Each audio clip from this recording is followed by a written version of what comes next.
acquisition and analytics. I'm going to go through a few things with you today. I did post my slides on the session description if you want to go to there, because I also added links to some of the resources that I included in there as well. One of the reasons that I did that is it is sometimes difficult to show you guys real-world examples with analytics when I have non-disclosure agreements with my clients. So I've tried to include some examples in there that are a little bit innocuous that maybe you can't tell. I know you can't tell, but if my clients see me talking about something that they can place back to them, I might get in a little trouble. So there are some examples and links to different things that you can use as resources for yourself. So I'm Amy Shropshire, and I am the founder and principal consultant for Cask Communications. We are a marketing consultancy primarily focused on startups and nonprofits. Essentially, I like to work with companies that have no money. They let me be a little bit more creative with it and do a little bit more fun things. And so one of the things that I like to do with them is help them get up and running with the things that they need to do their job. They don't have the money to be able to hire a full-time marketing person usually, so I come in, look at what they need, help them get set up, and then teach them how to do it so they can get on their own. So when I go in and I'm looking at how companies are doing their analytics, I usually find this. Either there's no analytic evaluation at all, or there are reports on their analytics, but not evaluations. So here's what I kind of want to see when I walk away from that client.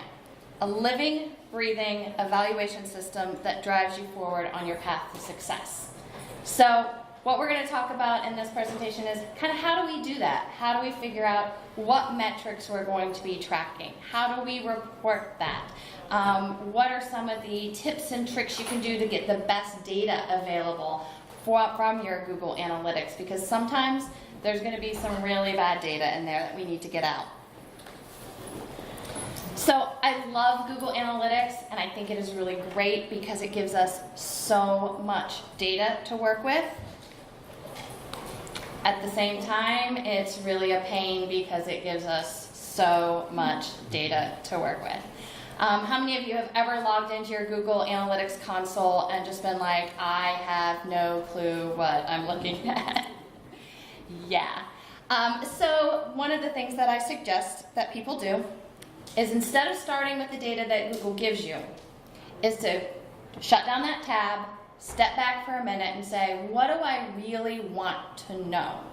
And so we're going to walk through a couple examples here of how to kind of do that, to take what you're trying to get from your website and what you're trying to do and work backwards so that we know where in Google Analytics to look, and then you don't have to look at the rest of it. You can zero in on that data that really is going to drive your goals forward. So I did want to make a little note that Google Analytics is now part of the Google Marketing Platform. This was just announced in June and started to roll out in July. So if you haven't seen some of the new integrations, you'll be seeing those roll out. One of the big things on it is they are going to start tracking logged in users across platforms. So where before you maybe have somebody come to your website on mobile, can't finish up what they're doing on their visit, end up going back to it on their laptop at home, those would have been counted as two separate visits. They're now going to be able to track, and you're able to say, this person had this journey across these different platforms, which is really kind of exciting. So the first thing that I always suggest everyone do in your Google Analytics is keep an unaltered view of your data. Go in and first thing, create a separate view. I usually call my unaltered view my master view, and then I never touch it. I just leave it there. It is the raw data that Google gets. I don't apply any filters to it, nothing, just raw data. So you'll go in and see on the screenshot here, one would say all website data, and then you can have a second view that says remove internal traffic, but that all website data is going to have every single bit of data that comes in. And then if you want to know how to do that, again, you go to View and Create View, and I put in a little link down at the bottom if you're on the slide, so if you need walked through on how to create a view like that, it'll walk you through that process. The second thing is, and it's the reason why you create your second view, is you want to filter out data that is not going to help you. There are two ways to do it. One is from a view level and one is segment level. I prefer the segment level, but both will work. When you do it from the view level, you don't have to worry about selecting it. When you go into Google Analytics, you just choose that view and all that data is going to be given to you when you take out the irrelevant data. But the filters only take effect from when you apply them. So let's say you discover you've been getting hit with spam referral. So you go in there and you create a filter to take that out. That if you do that in the view level, you're only going to get that updated information from the time that you set that filter. So if you're working with a client who's going, why have I lost all these page views? It's because suddenly you've got all this bad data, no bad data, and it looks like you've lost your metrics somewhere. So the reason that's the reason I like segmenting as a way to remove that data is you don't lose any of your past data. You can just pull up that segment and it'll tell you even historically, so you can actually do a more accurate year over year or month over month or week after week comparison for your clients. So you do have to switch over when you go in. So that little acquisition overview part when you go into Google Analytics, where you have your choice for all users, you can then add your segment and you get a drop-down list of some pre-made segments they have, but you can also create custom ones as well. So you do have to go in and choose that new segment and then take out the all data. So it's a little bit more work, but you don't lose any of that information. So what data should you get rid of? Internal website traffic. So this is one where I've gotten a lot of questions in the past, well, can't we just filter out IP addresses? Well, only if you have a static IP address, and most people don't have static IP addresses. So one of the ways we found to work really well is we create a special landing page that isn't indexed to Google, we don't publish anywhere, and then we just tell our internal staff, and they still sometimes forget, go to this special landing page. So say if we were doing it for Drupal GovCon, we would have one that maybe said internal or happy hour, I don't know, on the back there. And then we would set up a custom filter in that segment to say, any traffic that originates on that landing page, we just want to take out whatever they did on our website. They're internal, we don't really care what they were looking at, that can mess up our data. So once they've landed on that page, they can then navigate the site however they want and it doesn't mess up your reporting data. So the other one is referral spam. Have you ever gotten an alert that you've gotten a spike on your website in traffic and you have no idea where it came from? You can't find any sources that are linking to you, and you start noticing all these weird, like get more followers or strange referral sources. It's probably referral spam. I do not actually know if this has ever worked for any of the spammers to get anything out of it, but they still do it.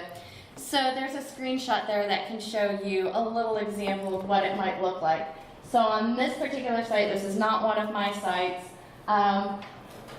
this one right here is referral spam, and they got 127 hits, which is pretty substantial if you're thinking about maybe not a huge traffic website. 127 hits on your website can really throw off the data you're reporting. So you want to take out your referral spam. And I linked to instructions on there for a filter that works by including only valid host names in referrals. Some of the other suggestions to do that are to individually take out each of the referral spam. It's too much work. Some of them are to have different ways that you filter it for the language that it comes in, since most of the languages are going to be not relevant to your site.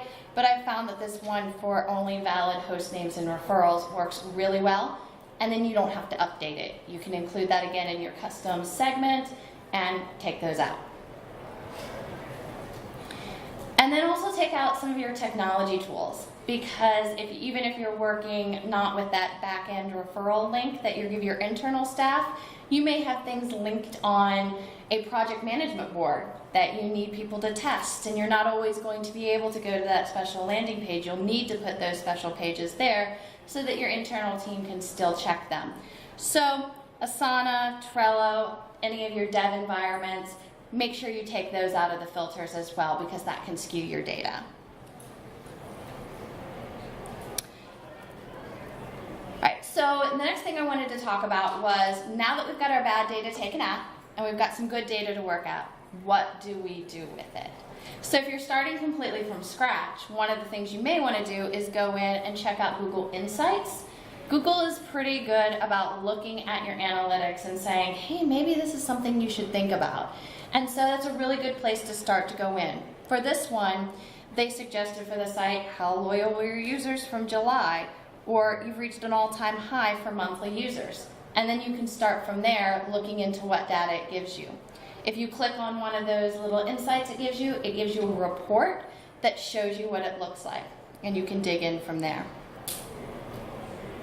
But I also want to talk about Vanity Metrics, because these are also one of the most popular things to get reported.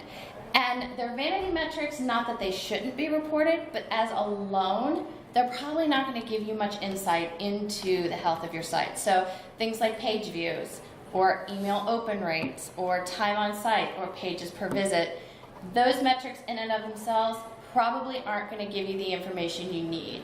So you want to make sure to combine them with other metrics so you can get that. So I want you guys to think the scientific method when you're thinking about analytics on your site. Ask yourself a question, do some background research, construct a hypothesis, test your hypothesis, analyze your data, and then communicate your results. Lather, rinse, repeat. So for an example, let's take a look at somebody wants you to report on social media traffic. And they say, all right, every month I want a report that says how much social media traffic I'm going to get. Well, again, vanity metric in and of itself, that metric probably isn't going to do you any good. So if we go back to that, start from the backwards and work your way forwards with the scientific method, what we really want to know is what social media campaigns and tactics are driving traffic to our site, which is a little bit different question than what's our social media traffic. Figure out how you're going to answer that question. Is it a straightforward metric like this one, where you go through Google Analytics, acquisition, channels, and social? And then what do you do with the answers? So this is where I said it's kind of a living, breathing process, where it's not just we're going to report the metric. What does that mean to your strategy? And then putting in your next steps so you can move it forward. So here's another one that's a little bit more complicated than just social media traffic. And this one was mobile versus desktop traffic on the site. And so rather than reporting, okay, we have this many of our users are mobile, this many are desktop, we really wanted to know what technology was driving the most conversion on this particular website. Google Insights had already told us that we had a really high percentage of mobile traffic, higher than the benchmark for the industry. So we took a look at that and said, okay, if we're really getting this really high mobile traffic on the site, what does that mean? So we set up some goals. And again, there's a link there. If you haven't set up goals within your Google Analytics, there's a step-by-step on setting up some goals. Our goal was actually a thank you page. When they've completed a form and they got to that page, that would trigger the goal completion. And we wanted them to ask for a quote from this company. So we started tracking it and looking and seeing, okay, if that's our end goal, how does that compare back to that mobile versus desktop views again? And so what we found was that while we had a lot of mobile traffic, it wasn't converting. Out of maybe 60%, 70% mobile traffic, 0 of our conversions were coming from mobile. All of our conversions were coming from desktop. So we thought, well, maybe there's something a little bit deeper into that. So we did some user experience testing and pretty much came back, the form was too long. People on a mobile device took one look at it and left. So we created a mobile-only form that then triggered them to get an automated email to go back on desktop to fill out the areas that were required in that form. And then within a week, we went from 0 mobile conversions to 7 mobile conversions in just a week. So we've only been running this now for about a month, and we're hoping to see that go up.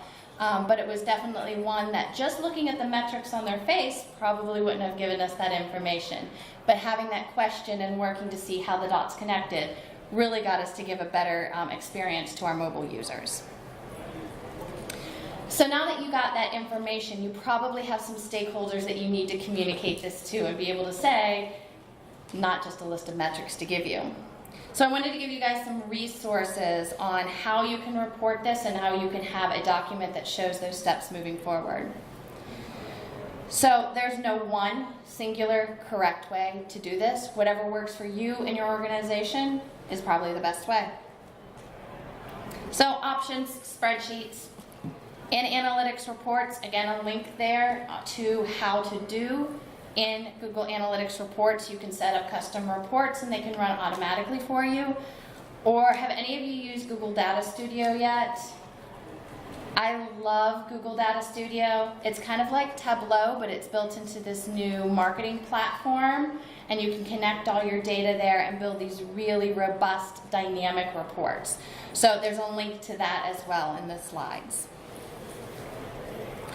So in analytics reports, some of the pluses for those, you can get started really quickly, add secondary dimensions really easily, but it is still static reporting. What Google will do is kind of take a snapshot of your site at that time that you've set up the report, email it to you, and you have a static report that you're able to share. And there's just some screenshot examples of what they kind of look like in the setup. With Google Data Studio, it is actually dynamic. So you can go in and change the range that you want to look at, drop-down menu, and it will in real time change the data that you're looking at. You can still export that to a static report if you need to email it as a PDF or something like that, or you can share that link with somebody and they can go directly to that dashboard. It is a little longer to set up and there's a little bit more of a learning curve, but once you have that put in place, it is really easy to run those reports. And you can combine different pieces of the same metric a little bit easier, and also import things like another spreadsheet you have over here. So if you want to combine a report with Facebook, you can actually export your Facebook data into a spreadsheet, link it to Google Data Studio, and run that data in there as well. So here's some screenshots, examples of Google Data Studio. I know this is a little hard to read for the size-wise, but this is basically kind of the same questions we had talked about at the beginning that I put in my Google Data Studio report. What do we want to know? How are we answering the question? What do we do with the answers? And then next steps. So this was a weekly report that we would run and be able to have those next steps going on. And this is the rest of the report if you scroll down the screen. So it looks really nice and pretty, and you can show the change over time and kind of build it out with your own brand and color. So if you want a branded dashboard, you can have it that way. Okay. Does anyone have any questions for me that I can go over? Any specific use cases? Yeah. So from my perspective, I have 3 choices with Google Analytics. Yeah. The free thing, the paid thing, and the digital analytics program thing for government sites. For all of these, which are you using? I just use the free Google Analytics. I have heard good things about the government one. I've not used it, but I've heard good things with the caveat that, like things government, it may go away at any time or lose functionality. It's like a lot of data. Yeah, yeah. So, well, you're not an admin, you can't set goals, you can't, any of that, you don't own it. Right. Give up your free one, is the advice we give people. So. Yeah, the free. I found that the free one really does most of what anyone wants. Anything after that, you kind of do get into the whole data overload, and you have too much data that you're not really using for anything that is your goal. It's just numbers on a screen. Yeah. So I have a question. Yeah. You might not have the answer, but how does the Google Suite account help? with analytics, would you recommend that you sign up for it? That's the paid version. Would you recommend you sign up for it? Does it enhance anything in Google Analytics that you're already working with? It depends on the situation. Again, most of the clients I work with, we don't use it. You know, it adds some video capabilities in there. It adds some reporting capabilities in there, but we haven't really done much with the videos and porting them over. And especially with the new marketing platform coming out, I'm actually telling people hold off until we see what kind of comes of this new marketing platform. Yeah. Data Studio, can you bring in, as you mentioned, bring multiple data sources? Can you bring in resources from different groups and kind of join them, or how does that? You can. So you can specify what view you want to bring in and kind of do whether you're pulling that from other Google Analytics accounts even, so you can set it up that anything that you have access to can be combined in there. Yeah. So this, I guess, is maybe a more general question in one sense. I'm managing an informational website. It's not like there's forms to fill out. There's some, documents that people can download and stuff. More usage is better than less, but how, in that case, how do you start looking at goals? I mean, it's not like people are going to get what they want and then probably leave the site. How would you track that? How do you improve success using a goal? Yeah, so if your site is purely informational, if you do have downloads, you can track the downloads and see are people downloading this information. Or one of the ones I especially like is being able to put social share buttons on there. So if you are having it a site that you can email that information to a friend, pass it along to someone. You can even, maybe not anymore, but if you wanted to track printing of a page, did somebody print this page out? So you kind of think about it that, like, what do you want people to do with that information? Do you just want them to digest it and say, okay, well, I saw it, then maybe it's time spent on page. So that's why I said some of these vanity metrics, they're not bad to track. They're just in and of themselves not maybe the quite goal you want to have. So, informational sites, I would say definitely sharing. If people share that information, downloads, you can track that, and time on site. Yeah. Yeah. Just to answer it, sorry, you can also put feedback at the bottom of the page and see if people can answer different questions. Was it helpful? Was it not helpful? How could it improve? You can also do that at the page level. And then you can gather those metrics and run reports on that or evaluate that. Something engagement-wise. Engagement is a really good metric if you can figure out some way to add an engagement metric on your site and see how people are actually engaging with it, because it is absolutely super hard.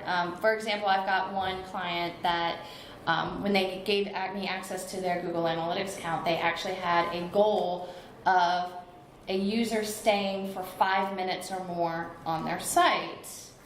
And that was one of their goals. And when I talked to them about it, they said, well, I figure if they stay 5 minutes or more on our site, then they found it really interesting. And I was like, well, but did they find it interesting or they couldn't find the information they wanted? So, having that kind of engagement so we can see, well, maybe they did find it interesting, but how do we find that? Put some sort of question or comments or have some way that they can give feedback on the site is a great way to judge. Yeah, if they're staying on the site because they find it interesting, that's awesome. We just need to figure out a way to make sure it's that and not that they can't find anything that they want. Yeah.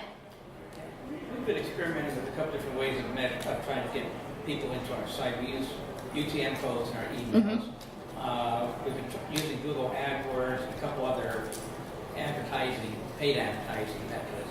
But it doesn't seem that on at least the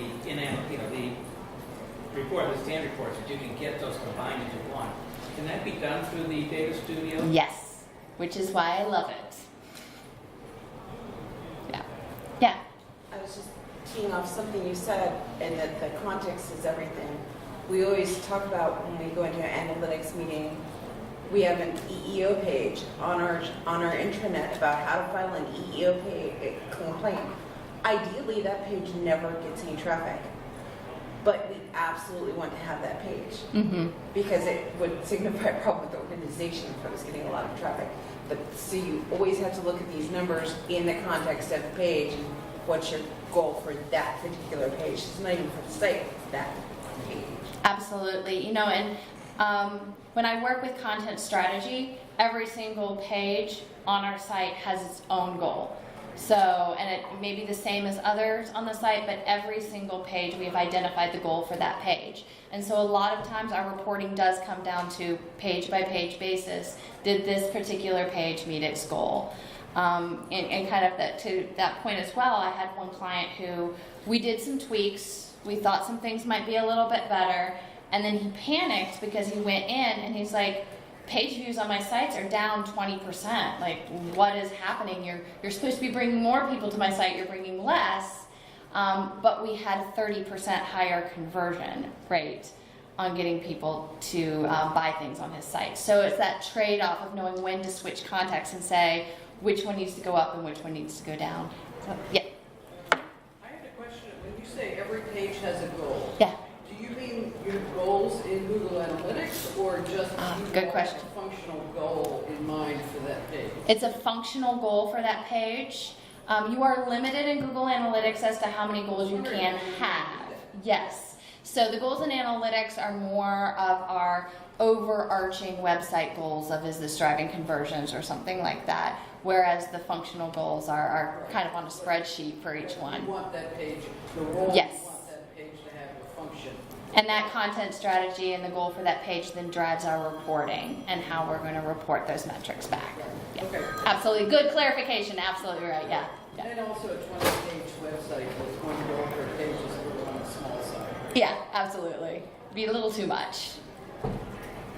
Yeah. How did you say we get the slide? It's on the Drupal GovCon session page. So if you go to the session and then click on this this particular session, they are linked down at the bottom. Yeah. I know it's a little difficult, like I said, when I can't show real world Google Analytics showing up right in the background here. So I wanted to make sure you guys had those links so that you could go and get those. Well, I discovered Chrome is now putting the high-level data at the top of my screen when I click into Chrome, not in Google Analytics on anything. I don't know how that's happening. Might be a plugin somewhere, Yes. or yeah, sounds like a It plugin. just happened in the last couple of days. And I thought, this is no for the agency. So, and I'm not on the agency's website. So, Interesting. Yeah, I would guess that's probably a plugin, but yeah. not quite sure. It's creepy.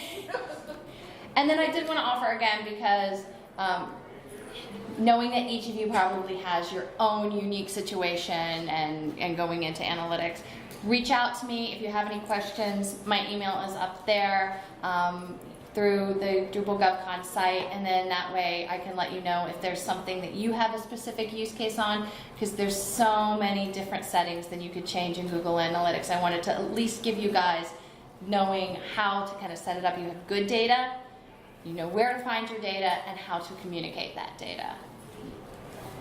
Any other questions? Yeah. Can you explain better when you're filtering for internal use? Yeah. You've got web developers, they're jumping all around, different browsers. How do you filter that? Sure. So when we are doing the special internal URL, we just ask them to start on that page at the start of their day if they're going to be jumping in anything else. And then any page they go on after that is going to be filtered out of the view. So there are instructions in the slides on how you can do that. You go in and you set up and say, if a person's landing page was this page, we're going to filter out the rest of that. Doesn't matter what browser they're using, as long as they start their session on that page, that internal URL. And we understand that there are going to be instances where you forget or you need to test something else and you go straight to it. So we know that there'll be a few in there, but that isn't going to hurt our data as much as when you're running some tests and you notice you've got 100 hits on your website from your internal staff checking things. As long as they start on that page, any other traffic that they do is going to be filtered out. Cross-browser? Well, in each browser. So if you open up Chrome, go to that page, do what you need to do. Open up Firefox, go to that page, then do what you need to do. Yeah. Is there another way of doing it? Could you set a cookie? That's what I was gonna ask. You can set up UTMs to do it as well. And then, what was it? There was UTMs, there was cookies. It depends on the capability of what you have. We just found that this was the quickest and easiest way to get it filtered out. But there are the UTMs and cookies that you can do.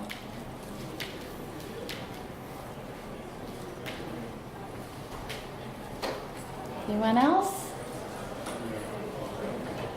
Yeah. Say a little more about the in-analytics that you were talking about a while ago. Sure, the in-analytics reporting? Sure. So basically any view of a screen that you have in Google Analytics, you can turn into a report.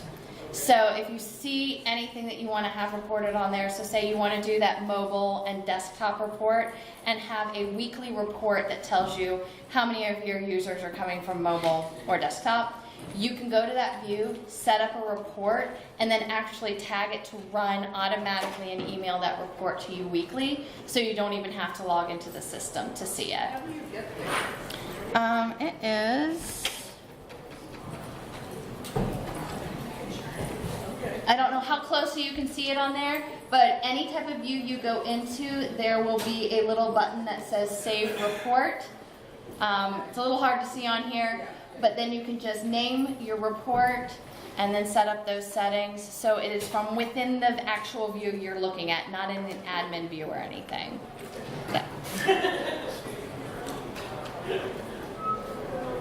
Anyone else? Yeah.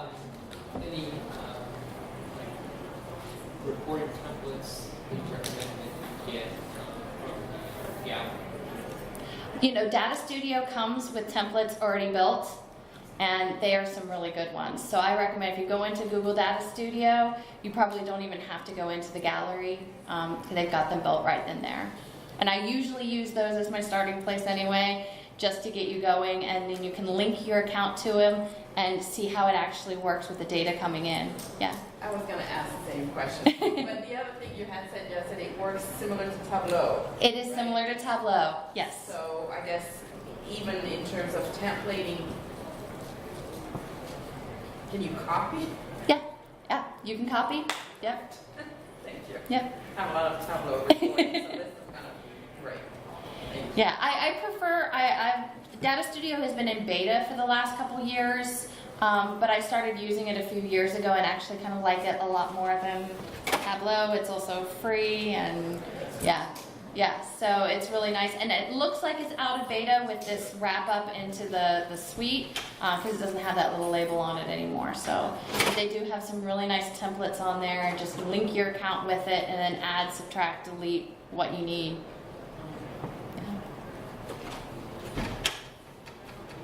All right, who's ready for happy hour? Let's go drink, y'all. Turn the red thing off.